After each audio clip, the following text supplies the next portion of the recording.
Now, Gandalf's staff is an 84-metre tall swamp gum in the depths of the Tasmanian forest. It's an iconic tree for a number of reasons, and one man who's been up close and personal with the tree for the Tasmanian Tree Project is photographer Steve Pearce, and he joins us now from Hobart. Steve, you've been helping to photograph this tree at 1 metre intervals all the way up to the very peaks of these forests. Why?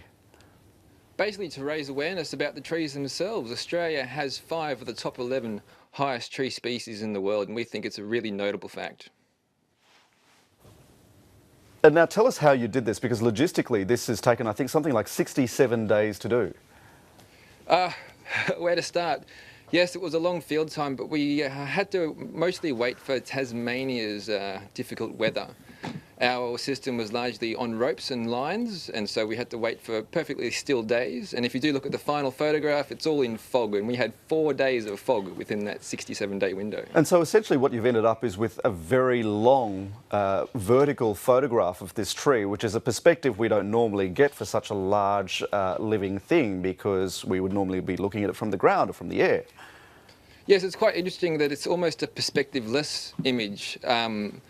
If you're looking at the top of the photograph, you're looking at the top of the tree on eye level. If you're looking at the bottom of the tree, you're looking at the bottom of the tree on eye level. So it's really quite an amazing thing, and we were only 5 metres away from the tree.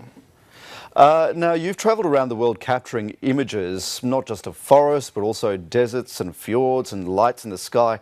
What are some of the more memorable images that you've captured, and the circumstances you were in to get there?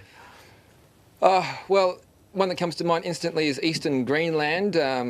That was just amazing, just to be so cold and so vivid and so quiet and still. It was really quite an amazing place.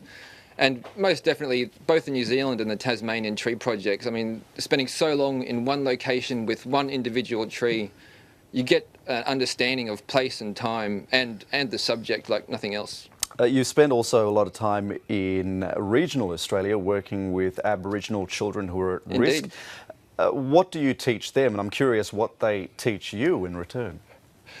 Well, I have to say that it is a give and take relationship, and it does take a long time to break through those cultural and personality barriers. But it's really just exposing them to the outside world and giving them a voice, a visual voice, if you will, trying to express themselves, and something that's really easily digestible by the wider Australian audience. And what do you acquire from them in doing that? Because they would bring their own worldview of the way their community and their sort of personal family and country history works as well. Interesting. It's nothing that's spoken or told. It's just spending time with Aboriginal people in the bush, which does give you an unparalleled experience and a perspective over our country. All right, Steve, it's good to talk to you. Thank you for joining us. No worries, Jeremy. Thank you.